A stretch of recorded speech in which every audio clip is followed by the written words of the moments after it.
There are moments in life when science runs out of answers, when degrees on the wall mean nothing, when money, no matter how much you have, cannot buy the one thing you need most, one more breath for your child. Dr. Martin Salazar was a man who had saved hundreds of children from cancer. He was respected, wealthy, brilliant, and yet, on one quiet night inside a luxury hospital in America, he was forced to face the most terrifying truth of his life. His 8-year-old son was dying. And just when the machines were preparing to fall silent, a stranger, dressed entirely in white, walked into the room, holding nothing but a simple piece of bread, and whispered words that would change everything. "Eat this, and you will be healed." Before we continue, take a moment and leave a comment telling us where you're watching from and what time it is right now. Stories like this remind us that miracles don't belong to one place. They reach hearts all around the world. And if stories of faith, hope, and impossible moments speak to your spirit, subscribe to the YouTube channel Heaven Walks With Us. You're not just joining a channel, you're joining a family that believes miracles still happen today. Now, prepare your heart. The hospital stood like a monument to human confidence. Glass walls reflected the city lights. Marble floors shined beneath soft white LEDs that never dimmed, not even at night. The air smelled of imported disinfectant, polished metal, and quiet authority. This was one of those private hospitals where the wealthy came not just for treatment, but for reassurance, where people believed that if you paid enough, death could be delayed, negotiated, sometimes even outsmarted. On the 12th floor, behind a thick wooden door marked Room 1207, a man was learning a lesson no amount of money could soften. Dr. Martin Salazar sat motionless in a leather chair beside a hospital bed that was far too small for the weight of what it carried. At 52 years old, Martin had built a reputation as one of the most respected pediatric oncologists in the country. Heads of state knew his name. Medical journals published his work. Families flew across continents, trusting him with their children's lives. Tonight, none of that mattered. His tailored suit, once crisp and flawless, was wrinkled from days without rest. A platinum watch rested on his wrist, quietly ticking away seconds he could not stop. His eyes, trained to catch the smallest abnormality in a blood panel, were now red, swollen, and empty. On the bed lay his son. Sebastian Salazar was 8 years old. Or at least he had been 8 when this nightmare began. 18 months earlier, he had been a loud, energetic boy who loved soccer, dinosaur drawings, and racing his father down the hallway. Now, the child beneath the sheets barely resembled the photographs Martin carried in his wallet. His body was painfully thin, his skin pale, almost translucent. Blue veins traced across his arms like fragile maps. The diagnosis echoed in Martin's mind as if it had been branded there. Acute lymphoblastic leukemia, high risk, terminal stage. Martin knew every statistic, every clinical trial, every experimental protocol that medicine could offer. He had called in favors from hospitals across the world. He had paid for treatments still buried deep in research papers. He had done everything science allowed. And now the specialists had spoken with the same careful voices they always used when hope was gone. Days, maybe hours, all that remained was comfort care. Martin leaned forward, resting his elbows on his knees, staring at the steady rhythm of the monitor beside his son's bed. Each beep felt like a borrowed miracle. Each pause felt like a warning. For the first time in his life, the man who had built everything on evidence, logic, and control had nothing left to hold on to. And the night was just beginning. Dr. Martin Salazar had built his entire life around one unshakable belief. If something could be understood, it could be fixed. For more than 30 years, that belief had never failed him. He had stood in operating rooms where other doctors quietly gave up. He had looked at scans that made colleagues shake their heads. And again he had found a way forward through data, precision, and relentless discipline. Parents cried tears of gratitude in his office. Hospitals quoted his success rates. Medical conferences invited him to speak about unrecoverable cases that recovered. Martin Salazar was known as the doctor who didn't accept impossible. But nothing in his career had prepared him for the quiet terror of watching his own child disappear inch by inch. Sebastian's illness had started subtly: fatigue, bruises that took too long to fade, a fever that wouldn't break. Martin had recognized the signs immediately. Even before the tests confirmed it, he already knew: leukemia. From that moment on, his life collapsed into a single mission: save my son. He took personal control of every decision, every dosage, every adjustment. Colleagues became consultants, friends became resources, money became irrelevant. When one treatment failed, he ordered another. When protocols ended, he pushed for experimental access. When statistics warned him to stop, he refused to listen. Science had to have an answer. It always did, except this time. 18 months passed in cycles of hope and devastation, brief improvements followed by sharper declines, moments when Sebastian laughed again, followed by nights when breathing alone seemed like work. And all the while, another wound inside Martin refused to heal. 2 years earlier, cancer had taken Lucia, his wife, Sebastian's mother. She had been strong until the very end, stronger than he was. When the treatment stopped working and the doctors began speaking in softer voices, she had held Martin's hand and smiled. "Promise me something," she had whispered. "What?" Martin had asked, already knowing the answer would hurt. "Promise me you'll take care of our boy, no matter what." Martin had promised. He was a man of his word, or at least he had believed he was. Now, sitting beside Sebastian's bed, that promise crushed his chest with unbearable weight. The monitors beeped steadily, but the numbers told a story Martin couldn't ignore.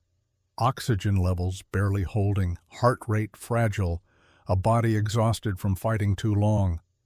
Martin reached out and gently took his son's hand. It felt impossibly small, light, nothing like the chubby fingers that used to tug at his tie and demand attention. Sebastian stirred, his eyelids fluttering open. "Dad?" he whispered. "I'm here, champ," Martin said immediately, leaning closer. Sebastian looked at him for a long moment, his gaze clearer than Martin expected. "Are the doctors still trying?" Martin swallowed. "Yes," he lied softly. "They're doing everything they can." Sebastian nodded as if he already knew the truth. "I'm tired," the boy murmured. Martin forced a smile that didn't reach his eyes. "Just rest," he said. "I'm not going anywhere." Sebastian's fingers tightened weakly around his father's, and in that simple gesture, Martin felt something crack inside him. For the first time in his life, the man who had always trusted his hands to save others realized something terrifying. They might not be enough. The night stretched on in heavy silence. Outside the window, the city lights flickered like distant stars, unaware that inside room 1207, a father was counting breaths instead of minutes. The machines whispered softly, steady, obedient, but Martin knew better than to trust them. He had spent a lifetime reading numbers, and the numbers were telling him a story he refused to accept. Sebastian shifted again, his breathing shallow but rhythmic. Martin leaned closer, brushing a hand through his son's thin hair, careful not to wake him. But Sebastian's eyes opened anyway. "Dad?" His voice was barely there, more air than sound. "I'm here," Martin said instantly, his chair scraping softly against the floor as he moved closer. "I'm right here." Sebastian stared at the ceiling for a moment, then slowly turned his head toward his father. "Why is it always night now?" he asked. Martin hesitated.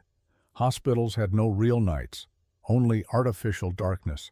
No sunrise, no sunset, just endless waiting. "It won't be night forever," Martin replied. "Morning will come." Sebastian nodded faintly.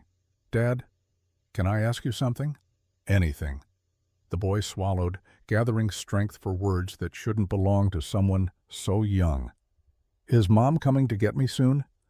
The question hit Martin like a physical blow. For a second he couldn't breathe. "No," he said too quickly, too sharply. "No, don't say that." Sebastian didn't look afraid. He looked calm. "I dreamed about her," he continued softly. "She looked happy. She said not to be scared." Martin's hands trembled as he gripped the edge of the bed. "That was just a dream," he said, forcing logic into his voice like armor. "Sometimes medicine makes dreams feel real." Sebastian turned his head fully now, his eyes fixed on his father's face. "I don't think it was," he whispered. Martin opened his mouth to argue, to explain neurological responses, oxygen deprivation, the brain's need for comfort. But nothing came out. Because deep down, beneath the doctor and the scientist and the man who demanded evidence, there was a father who was terrified that his son might be right. Sebastian's fingers tightened weakly around Martin's hand. "She said someone would come," the boy added. "Someone kind." Martin closed his eyes. Grief does strange things to children, he told himself. Hope makes them imagine things. "I'm here," he said instead. "I won't let anything happen to you." Sebastian smiled faintly. "I know," he said. "You always try." Those words, "you always try," cut deeper than anything else. Minutes passed, then silence returned. Sebastian's eyes slowly closed again, exhaustion pulling him back toward sleep. His breathing grew uneven, then steadied. Martin sat frozen, staring at his son's face. He had promised Lucia he would protect him. He had promised science he would find a way. And now, for the first time in decades, he didn't know who to turn to. Quietly, carefully, Martin stood and walked into the private bathroom attached to the room. The lights came on automatically, revealing polished stone, spotless mirrors, and a floor so clean it reflected his face back at him. He locked the door. Then he did something he hadn't done since he was a boy. He sank to his knees. His forehead pressed against the cold tile, and the weight of 18 months of fear finally crushed through his defenses. "God," he whispered, his voice breaking, "I don't even know if you're there." His hands clenched into fists. "But if you ever listen to anyone, listen now." Tears fell freely. "Take me instead," he pleaded. "Take my life, my career, everything. Just don't take my son too." His breathing came in ragged gasps. "I've saved so many children," he whispered. "Please, let me save this one." Silence answered him. No voice, no sign, no miracle. Just the quiet hum of the hospital beyond the door. Eventually, exhaustion claimed him. Martin rose unsteadily, wiped his face, and returned to the chair beside Sebastian's bed. As he sat down, his son's hand found his again in sleep. And sometime after 2 in the morning, with his fingers still wrapped around that fragile grip, Dr. Martin Salazar finally fell asleep, unaware that the answer to his prayer was already walking down the hallway toward room 1207. Sebastian slept more deeply than he had in days. His breathing, though still fragile, had settled into a slow rhythm, rising and falling beneath the thin hospital blanket. The machines beside him continued their quiet vigil, indifferent to the storm of emotions that had just passed through the room. Martin remained seated, his head tilted slightly to one side, exhaustion pulling at him from every direction. He had no memory of closing his eyes again. But some time later, no more than an hour, Sebastian stirred. Not violently, not in pain. He moved the way someone does when waking from a peaceful dream. "Dad?" he whispered. Martin jolted awake instantly, his heart racing as if he'd been called back from the edge of something dangerous. "I'm here," he said, leaning forward. "What is it?" Sebastian's eyes were open now, clearer than they had been all night. There was a softness in them that made Martin pause. "I saw Mom again," Sebastian said. Martin's shoulders tensed. Another dream, he told himself. Another hallucination brought on by medication, fever, oxygen deprivation, anything but what the words suggested. What did she say? Martin asked quietly. Sebastian hesitated, as if choosing his words carefully. She told me not to be scared, he said. She said everything was going to be okay. Martin swallowed hard. And then, Sebastian continued, she said she was sending someone to help us. Martin forced a small smile. That sounds comforting, he said, keeping his voice calm and professional. Dreams can feel very real when you're sick. Sebastian shook his head slightly. No, he said. This one felt different. Martin reached for logic, the way he always did. Children in terminal conditions often experienced vivid dreams. The brain created comfort when the body could not. Psychology explained this. It had to. Try to rest, Martin said gently, brushing his thumb across his son's hand. You're safe. I'm right here. Sebastian nodded. He said he would come at night, the boy added softly. Martin froze. Who did? He asked. The man Mom talked about, Sebastian replied. She said he was kind and that I shouldn't be afraid when I saw him. Martin felt a chill trace its way up his spine. Sweetheart, he said, forcing a reassuring tone, if you see anyone you don't recognize, you call for me, okay? Sebastian smiled faintly. I won't need to, he said. He knows you. Those words lingered in the air long after Sebastian's eyes closed again. Martin sat back, his mind racing. There was a rational explanation. There always was. Dreams, memory, grief. Yet something about the certainty in his son's voice unsettled him. He glanced at the door. The hallway beyond was empty, quiet. No footsteps, no movement. The digital clock on the wall glowed softly. 1:57 a.m. Martin leaned back in his chair, rubbing his temples. He had been awake for nearly 3 days. His mind was playing tricks on him. That was all. Still, he couldn't shake the feeling that the night wasn't finished with him yet. And just beyond the door of room 1207, unseen and unheard, someone was drawing closer. The door to room 1207 opened without a sound. No knock, no announcement, just a soft shift in the air, like a breath passing through a still room. Sebastian noticed first. He had been lying awake, staring at the faint glow of city lights beyond the window, when movement near the doorway caught his attention. Slowly, carefully, he turned his head, expecting to see one of the night nurses making routine rounds. But this man was different. He was dressed entirely in white.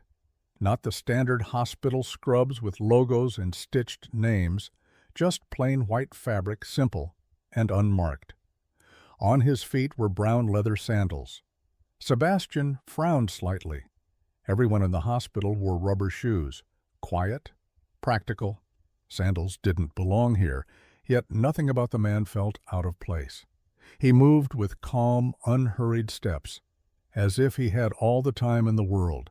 The soft lights reflected gently off his clothing, and when he looked at Sebastian, his eyes were deep, dark, but warm in a way the boy hadn't felt since before his mother died. "Are you the one Mom said would come?" Sebastian asked quietly. The man smiled. It wasn't a wide smile or a dramatic one, just gentle, familiar. "I'm someone who understands suffering," the man replied, his voice low and steady. "And I came because you were not meant to face this alone." Sebastian didn't feel afraid. That surprised him. Most strangers made him nervous now. Doctors, technicians, specialists, everyone seemed to carry urgency and concern on their faces. This man carried peace. He stepped closer to the bed and reached into the pocket of his white garment. When he pulled his hand out, Sebastian blinked in confusion. It was a piece of bread. Simple, unwrapped, plain, the kind his mother used to make on quiet Sunday mornings. "Eat this," the man said, extending it toward him, "and you will be healed." Sebastian stared at the bread, then back at the man's face. "Bread?" he asked softly. The doctors say I can't eat much. My stomach doesn't work like it used to." The man sat on the edge of the bed with a familiarity that should have felt strange, but didn't. "This bread is different," he said. "It's the same bread I once shared with thousands who were hungry, long ago." Sebastian tilted his head. "I'm not very hungry," he admitted. The man's eyes softened even more. "You don't need much," he said. "Just trust me." Something deep inside Sebastian stirred. It wasn't logic. It wasn't reason. It was recognition. He lifted the bread to his nose. It smelled like home, like warmth, like love. His hand trembled slightly as he brought it to his mouth and took a small bite. The taste surprised him. It wasn't just food. It felt alive. And at that exact moment, a chair creaked softly behind him. "Sebastian?" Dr. Martin Salazar stirred awake, blinking in confusion as his eyes adjusted to the room. "What are you doing?" he asked, his voice thick with exhaustion. Sebastian turned his head toward his father, the bread still in his hand. Before he could answer, Martin's eyes fell on the stranger, and everything changed. For a brief moment, Dr. Martin Salazar thought he was still dreaming. The room felt wrong, too quiet, too still, like the pause before a storm. His eyes moved from his son's face to the piece of bread in Sebastian's hand, and finally to the man standing beside the bed, a stranger, inside his son's room, at 2 a.m. "What is going on?" Martin asked, pushing himself up from the chair. His voice was calm, but something sharp edged its way through the words. Sebastian looked at him, confused. "He told me to eat this," the boy said softly. "He said I'd be healed." Martin's gaze snapped back to the stranger. "Who are you?" he demanded. "How did you get in here?" The man didn't flinch. "I came because I was invited," he said simply. "Invited by who?" Martin snapped. The man's eyes drifted briefly to Sebastian, then back to Martin. "By prayer." Martin's jaw tightened. He had heard enough. "This is a sterile oncology unit," he said sharply, stepping forward. "My son's immune system is compromised. You cannot give him food, especially unapproved food." Sebastian's hand trembled as Martin reached out and took the bread from him. "Dad," the boy protested weakly. Martin ignored him. "One contaminated item could kill him," he continued, his voice rising. "Do you understand that?" The stranger met his anger with calm. "The bread will not harm him." Martin laughed once, short and humorless. "You don't know that," he said. "And you don't know my son." The man tilted his head slightly. "I know him better than you think." That was enough. Martin turned toward the wall and pressed the emergency button with force. "Security," he said into the intercom. "Room 1207, now." Red lights blinked softly above the door. Sebastian watched in silence, his eyes fixed on the stranger. "You said you were kind," the boy whispered. The man smiled gently. "I am." Martin spun back around. "This ends now," he said. "You're leaving." The stranger stood slowly, his movements unhurried, almost reverent. "Dr. Salazar," he said quietly. The sound of his name, spoken with familiarity, made Martin hesitate despite himself. "You've built your life on what can be measured," the man continued, "on what can be proven." Martin scoffed. "That's called reality." The man stepped closer, not threatening, not aggressive, just present. "And yet," he said, "tonight you prayed for something beyond measurement." Martin's blood ran cold. "I don't know what you think you heard," he said, forcing authority back into his voice, "but you need to leave." Footsteps echoed in the hallway, heavy, urgent. Security was coming. The man glanced toward the door, then back to Martin. "The miracle has already begun," he said calmly. Martin clenched his fists. "You're delusional." The stranger's eyes softened, not with offense but with sadness. "Sometimes," he replied, "the hardest thing for a man of science is not believing without evidence." The door burst open. 2 security guards rushed in, and sometimes, the stranger finished as they moved toward him, It's accepting the evidence when it arrives in a form you don't recognize. As the guards took hold of his arms, the man offered one last look at Sebastian. "Rest," he said gently, "and don't be afraid." Then he allowed himself to be led away. The room fell silent again. Martin stood frozen, heart pounding, unaware that somewhere deep inside his son's body, something had already begun to change. The moment the door closed behind the guards, Martin felt the room snap back into reality. The beeping machines, the antiseptic air, the thin, fragile body of his son lying in the bed. He ran a hand through his hair, breathing hard, adrenaline still flooding his system. "What were you thinking?" he demanded, turning to Sebastian. His voice wasn't cruel, but it was sharp with fear. "You cannot eat random food, not now, not ever." Sebastian stared at him, startled. "He wasn't random," the boy said quietly. Martin shook his head. "You don't understand," he replied, forcing himself to slow down. "Your immune system is almost non-existent. One mistake, one bacteria, and—" He stopped himself before finishing the sentence. Sebastian's eyes dropped to the blanket. "I felt better," the boy murmured. "Just for a moment." Martin clenched his jaw. Feeling better meant nothing. Placebo, adrenaline, false hope. He turned and grabbed the phone on the wall, dialing the nurse's station with quick, practiced movements. "This is Dr. Salazar in 1207, he said. "I want a full sanitation check of this room immediately, and notify microbiology. We're sending an item for analysis."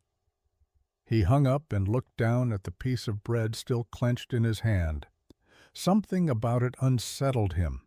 It looked ordinary, harmless, and yet the image of the stranger standing calmly beside his son refused to leave his mind. "How did he know my name?" Martin muttered aloud. Sebastian looked up. "He said he knew you," the boy replied. "He said he knew you were tired." Martin swallowed. That was coincidence. Guesswork. People took educated guesses all the time. He walked to the trash bin and paused, staring at the bread. "No," he said firmly. "We're not throwing this away." He sealed it carefully in a sterile container, his hands moving automatically, professionally. "If there's anything on this, anything at all, we'll know." A nurse entered quietly, eyes wide. "Doctor, security said there was an intruder?" "Yes," Martin replied. "No badge, no clearance. I want footage from every hallway camera between midnight and now. Find out how he got in." "Yes, sir." As the nurse left, Martin returned to his chair beside the bed. Sebastian was watching him closely. "Dad," the boy said after a moment, "why were you so mad?" Martin exhaled slowly. "Because," he said, choosing his words, "when something threatens you, I don't think. I react." Sebastian nodded, accepting that. "He wasn't trying to hurt me," the boy added softly. Martin looked away. "I know you believe that," he said. "But belief isn't enough." Sebastian was quiet for a long moment. Then he said something that made Martin's chest tighten. "He said miracles already started," the boy whispered. Martin almost laughed. Miracles. The word felt childish, dangerous. "There are explanations for everything," Martin said, more to himself than to his son. "Science doesn't miss things. It just takes time." Sebastian closed his eyes again, exhaustion pulling him under. "Okay," he said faintly, "if you say so." Minutes passed. Then suddenly, without warning, the monitor beside the bed let out a sharp, piercing alarm. Martin jumped to his feet. "No," he breathed. "No, no, no." His heart hammered as he rushed to the screen expecting the worst, but the numbers staring back at him made him freeze. The heart rate slowing, the oxygen level rising, the fever dropping. "That's impossible," he whispered. The alarm cut off. The room fell eerily quiet. Martin stared at the monitor, his mind racing, scrambling for explanation. Coincidence. Delayed response. Machine error. Anything but what the stranger had said. He turned slowly to look at Sebastian. The boy's face looked different, calmer, less pale. For the first time in weeks, Martin felt something unfamiliar creep into his chest. Not hope, fear, because if the numbers were real, if this wasn't a malfunction, then the man in white hadn't been delusional, and the miracle might truly have begun. Martin stared at the monitor, willing the numbers to change back. Machines failed all the time. Sensors slipped. Readings fluctuated. That had to be it. He reached out and adjusted the leads on Sebastian's chest, his hands moving with clinical precision. The screen flickered, but the numbers held steady, heart rate normalizing, oxygen saturation climbing, temperature slowly falling. "No," Martin whispered. "This doesn't happen." Behind him, Sebastian stirred. "Dad?" the boy murmured. "Why are you shaking?" Martin hadn't realized he was. "I'm fine," he said quickly, forcing steadiness into his voice. "Just stay still." He pressed the call button again. "I need a nurse in 1207, now." Within seconds, footsteps hurried down the hall. A senior nurse entered, followed by the on-call physician, both moving with the tense efficiency of people trained to expect the worst. "What's going on?" the doctor asked. Martin stepped aside, pointing at the monitor. The physician leaned in, eyes narrowing. "That's better than before," he said slowly. "Much better." "Yes," Martin replied, "and that's the problem." The nurse checked Sebastian's forehead, then his pulse. "His fever's dropping," she said. "It's been high for days." Martin shook his head. "This makes no sense," he said. "He was declining, rapidly." The physician glanced at him. "Sometimes the body—" "No," Martin interrupted sharply. "Not like this." As the nurse stepped out to bring additional equipment, Martin felt his phone vibrate in his pocket. "Security." He answered immediately. "We've reviewed the cameras, Dr. Salazar," the guard said, sounding unsettled. "The man, we can't find him entering the floor." "What do you mean?" Martin snapped. "He appears on the camera outside your room at 1:59 a.m., the guard continued, "but there's no footage of him getting off the elevator, no stairwell access. It's like he was already there." Martin closed his eyes. "That's impossible," he said. "Yes, sir," the guard replied quietly. "That's what we thought too." Martin ended the call and stood frozen in place. Footsteps echoed faintly in the hallway. For a split second, just long enough for his heart to jump, Martin thought he saw white fabric at the corner of his vision. He spun around. The room was empty. Only Sebastian watched him, his gaze calm, almost knowing. "He said you wouldn't understand at first," the boy whispered. "Who?" Martin asked, though he already knew the answer. "The man," Sebastian replied. "He said you believe in proof."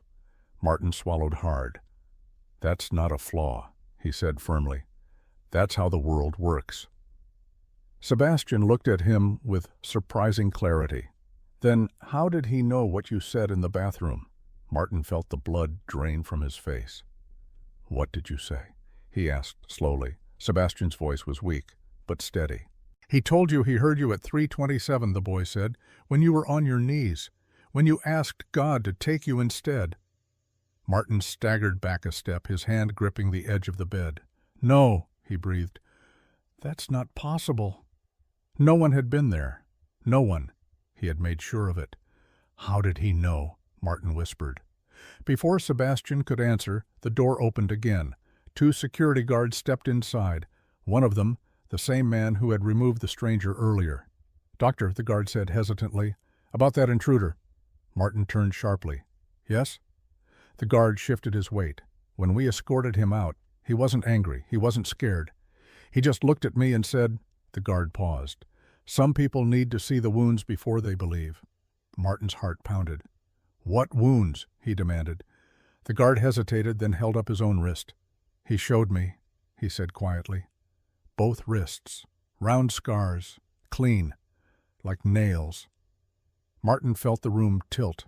He remembered the stranger's calm, the familiarity in his voice, the sadness in his eyes. And suddenly, a line from childhood, long buried under years of study and skepticism, rose uninvited to the surface of his mind. Blessed are those who have not seen and yet have believed. Martin pressed his hands against his temples, struggling to breathe. This couldn't be happening. Not like this. And yet, behind him, the monitor continued its steady, reassuring rhythm. The numbers did not lie. For the first time in his life, Dr. Martin Salazar was facing evidence he had no language to explain. And deep down, a terrifying thought began to form. What if rejecting the man in white hadn't stopped the miracle? What if it had only delayed his understanding of it? The room settled into an uneasy stillness. No one spoke. The guards excused themselves quietly, closing the door behind them as if afraid to disturb something invisible. The on-call physician followed, promising to return with additional staff. The nurse lingered for a moment longer, then stepped out as well. Martin was left alone with his son, and with the sound. Beep, beep, beep. Steady, calm, unmistakably stronger than it had been an hour earlier. Martin lowered himself back into the chair, his movements slow, deliberate, like a man afraid that sudden motion might shatter whatever fragile balance now existed in the room. He stared at the monitor again, not as a father, as a doctor. Heart rate holding at a healthy range, oxygen saturation stable without adjustment, temperature continuing to trend downward. This wasn't a spike, it wasn't a fluctuation, it was a trajectory. No, Martin murmured under his breath, this can't be happening. Sebastian shifted slightly beneath the blanket. Dad? He whispered. Why do you look scared? Martin didn't answer right away. He reached out and gently placed his hand on his son's chest, feeling the rise and fall of each breath. The rhythm was smoother, less strained. You should rest, Martin said finally, his voice lower than before. Try to sleep. Sebastian nodded, eyes already closing. He said not to be afraid, the boy murmured. He said everything was moving now. Martin watched his son drift back into sleep. Then he stood. The bread. He crossed the room and retrieved the sealed container from the counter, holding it up under the light. It looked exactly as it had before. Ordinary, unremarkable. And yet nothing about this night was ordinary anymore. Martin picked up the phone and dialed the lab directly. This is Dr. Salazar, he said. I'm sending an item for immediate analysis, full microbiology panel, toxins, pathogens, everything. Yes, doctor, the technician replied, surprised but obedient. Martin hung up and exhaled slowly. There had to be an explanation. There always was. He returned to the bedside and glanced at the clock. 2:47 a.m., less than an hour since the stranger had been removed. Martin pulled his chair closer, eyes fixed on the monitor, watching every number as if daring them to betray him. Minutes passed. Nothing worsened. Another alarm chirped softly, this one not urgent, simply notifying of a parameter reaching a safer range. Martin's breath caught. He leaned forward again, checking Sebastian's skin. Warmer, healthier, less ashen. No, he whispered again, though the word carried less certainty this time. He closed his eyes briefly, trying to assemble a rational framework. Delayed response to treatment, adrenaline masking symptoms, equipment error. He opened his eyes. The monitor continued its calm rhythm. Sebastian breathed easily, his face peaceful in a way Martin hadn't seen in months. Against his will, a memory surfaced, the stranger's voice, steady and untroubled. The miracle has already begun. Martin clenched his fists. I didn't accept you, he said quietly to the empty room. I didn't believe you.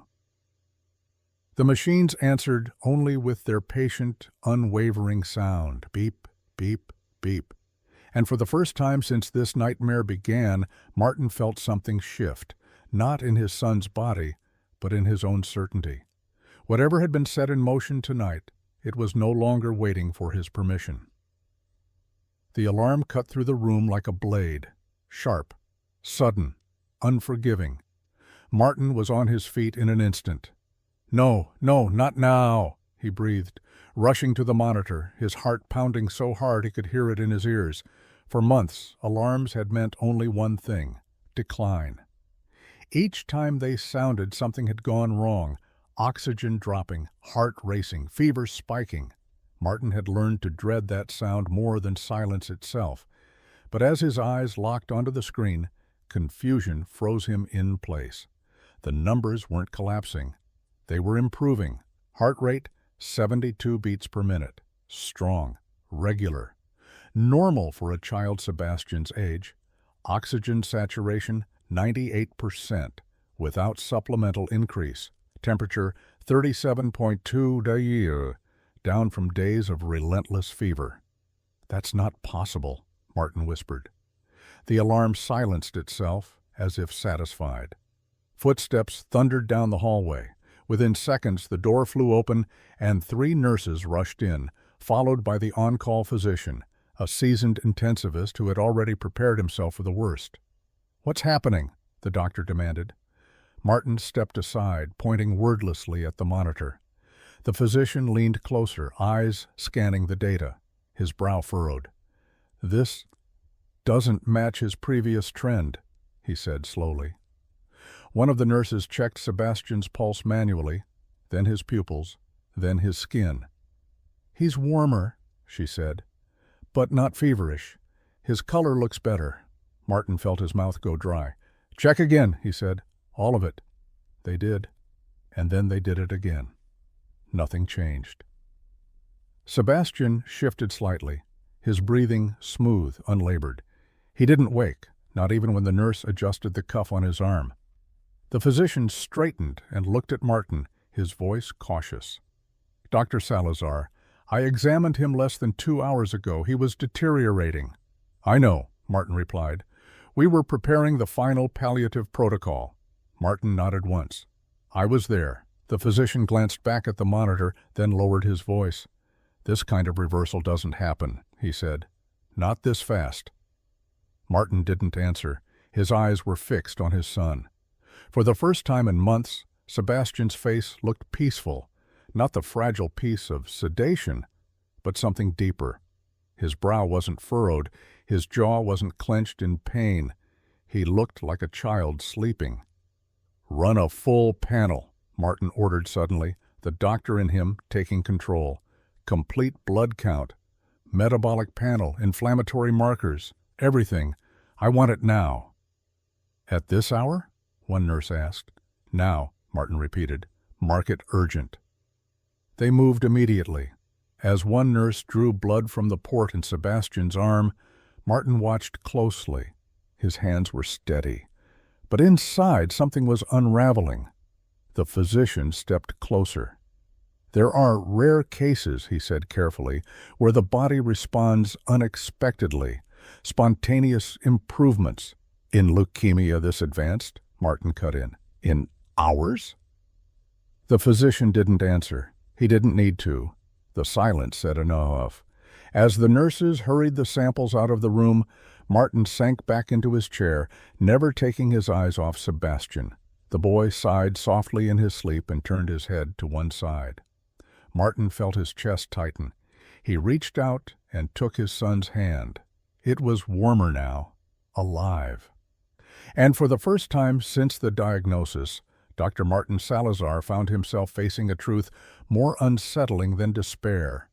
If this wasn't death approaching, then something else was, something he had spent his entire life insisting did not exist. The longest wait of Martin Salazar's life began with silence. Not the peaceful kind, but the heavy, suffocating kind that presses against your chest and refuses to let you breathe. He sat beside Sebastian's bed, eyes fixed on the slow rise and fall of his son's chest, counting breaths without realizing it. 1, 2, 3. The clock on the wall crept forward with deliberate cruelty. Every minute felt like a test. At 6:02 a.m., the sky outside the window began to lighten, the city waking up unaware that something impossible was unfolding on the 12th floor. Footsteps approached. Martin looked up instantly. The door opened, and the on-call physician stepped in, followed by an older man Martin recognized immediately, Dr. Alan Whitmore, Chief of Laboratory Medicine. Whitmore had worked in this hospital for nearly 40 years. He was not dramatic. He was not emotional. He was the kind of man who trusted numbers more than people, and yet his hands were trembling. "Martin," Whitmore said quietly, "we need to talk." Martin stood so fast his chair nearly tipped over. "Tell me," he said. "What did you find?" Whitmore hesitated, then handed him the report. Martin scanned the page with practiced speed. White blood cell count, normal. Red blood cells, normal. Platelets, normal. His eyes stopped. Blast cells. He blinked once, then again. 0. "That's a mistake," Martin said immediately. "Sebastian had over 300,000 abnormal blasts per microliter 6 hours ago." Whitmore nodded. "That's what the records show," he said. "That's why we ran the tests 3 times, on 3 separate machines." Martin flipped the page, his breath shallow. "No," he whispered. "That's not biologically possible." "We thought contamination," Whitmore continued, "so we drew a second sample an hour later. Same result. 0. No detectable leukemia cells." The report slipped from Martin's fingers and scattered across the floor. "This doesn't happen," he said, his voice hollow. "Cells don't disappear like this, not overnight, not ever." The physician beside Whitmore spoke carefully. "There are documented cases of spontaneous remission," he said. "In terminal pediatric leukemia?" Martin snapped. "In hours?" No one answered, because no one could. Behind them, Sebastian stirred. "Dad?" the boy said softly. Martin turned instantly, crossing the room in 2 strides. "I'm here," he said, kneeling beside the bed. "How do you feel?" Sebastian frowned slightly, as if concentrating. "Different," he said. "Like I was really tired, and now I'm not." Martin pressed his hand gently against his son's forehead. No fever. Sebastian looked up at him, eyes clearer than Martin had seen in months. "Dad," he said, "I'm hungry." The room froze.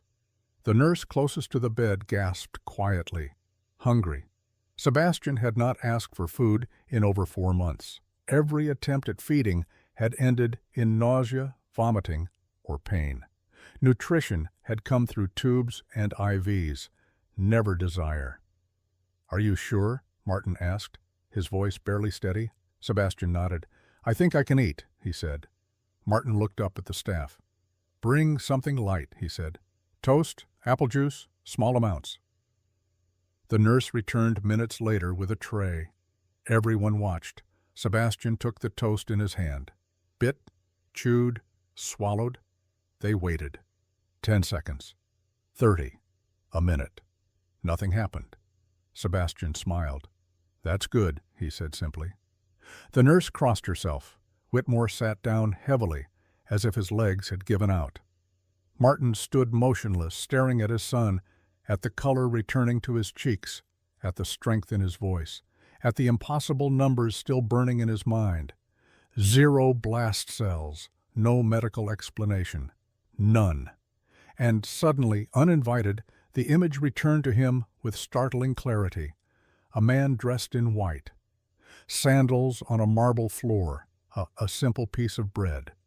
The miracle has already begun. Martin closed his eyes.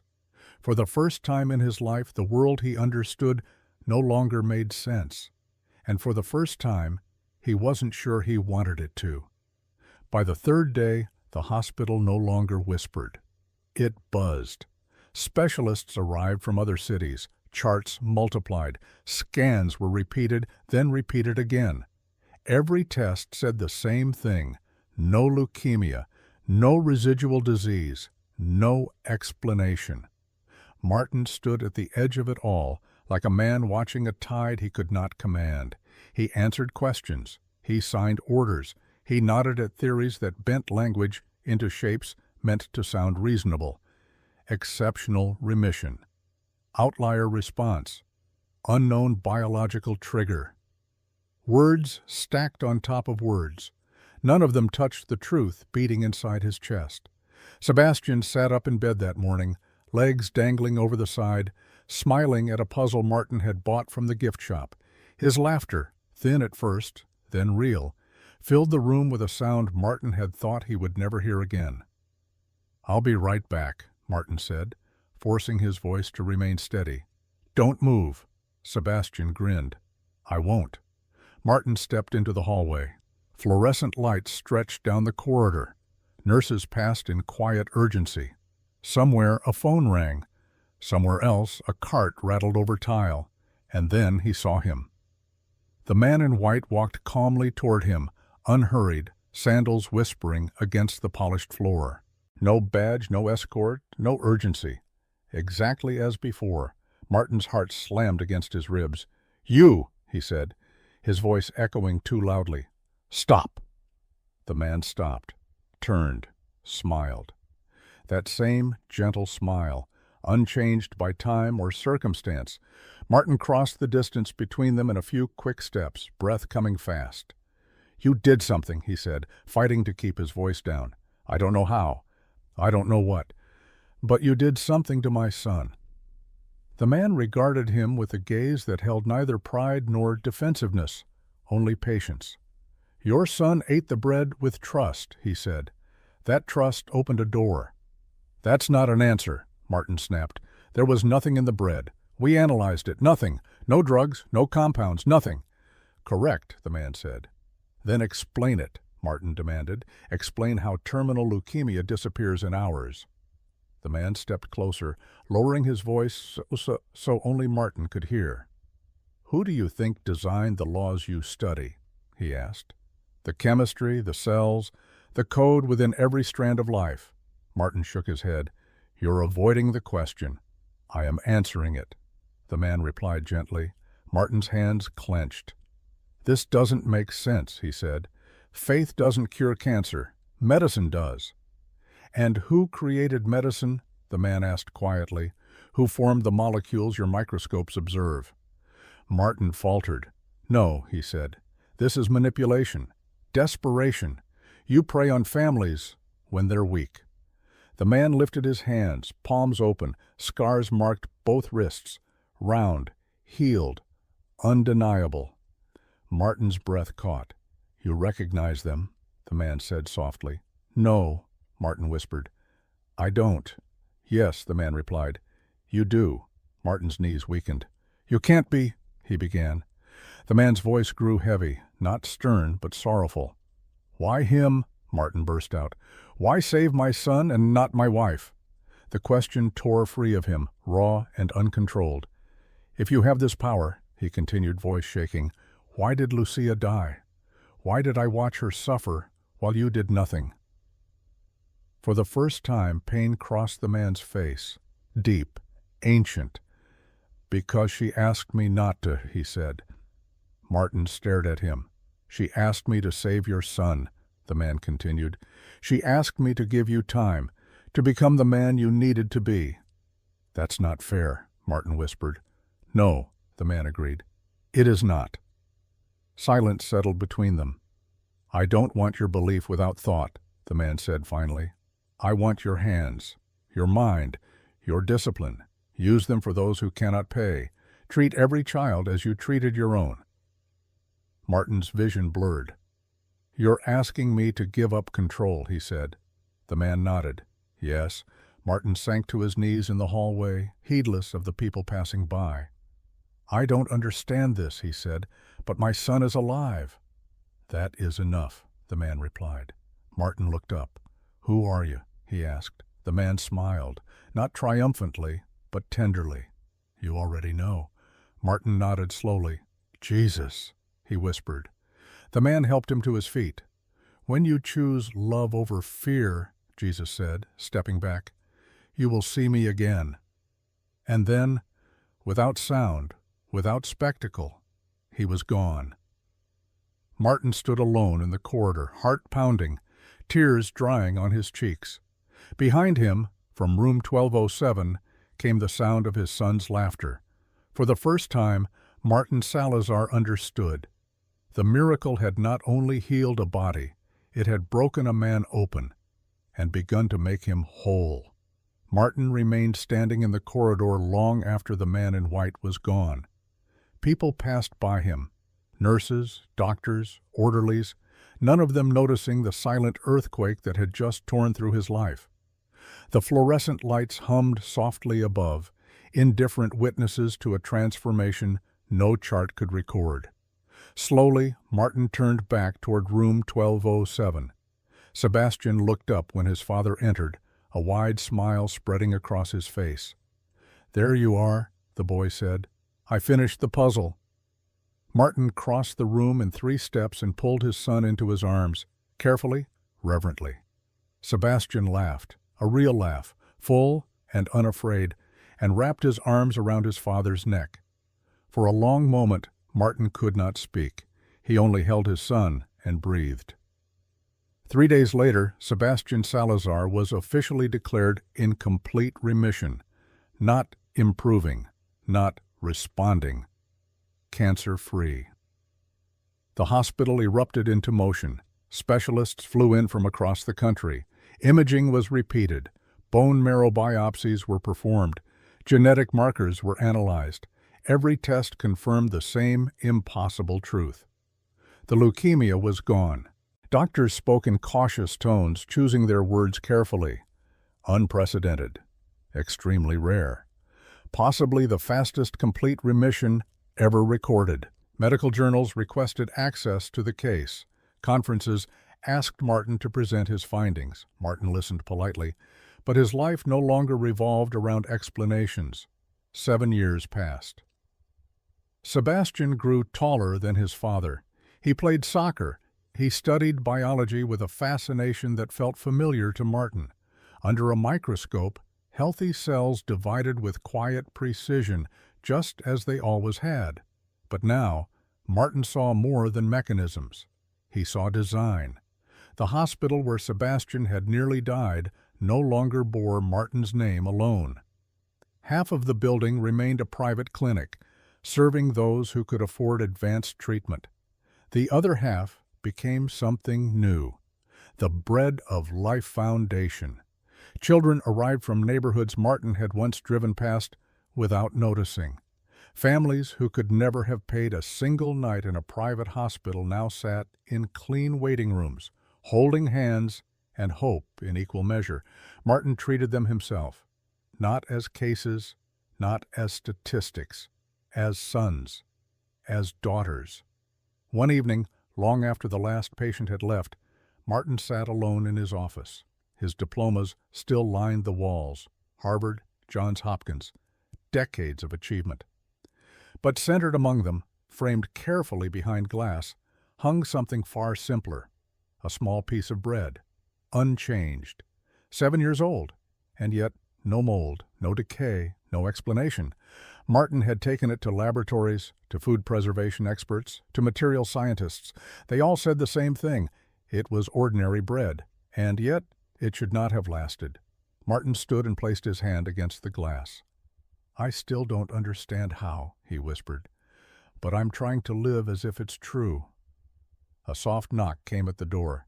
"Dad?" Sebastian peeked in. "It's late." Martin smiled. "Your mother says the same thing," he replied, then paused, caught by the words. Sebastian grinned. "Laura?" he said gently. "Yes," Martin laughed quietly. "Laura." As they walked through the quiet halls together, Sebastian asked a question he had asked many times before. "Did you ever see him again?" Martin thought of the nurses who stayed late without complaint, the doctors who volunteered hours without pay, the children who smiled through pain. "Yes," Martin said at last, "all the time." Years later, when Martin Salazar passed away peacefully in his sleep at the age of 83, surrounded by family, his final words were simple: "Tell him thank you." At his memorial, Sebastian placed a small piece of fresh bread beside his father's photograph. It was a reminder that faith is not the absence of reason, that miracles do not destroy science, they reveal something greater behind it, that love can move where medicine cannot, and that sometimes the greatest healing is not the curing of a disease, but the saving of a soul. If God answered your prayer in a way you couldn't explain, would you recognize it? Or would you reject it because it didn't look the way you expected? If this story touched your heart, share it with someone who needs hope today, and subscribe to the YouTube channel, because miracles don't end with stories. Sometimes they begin with you.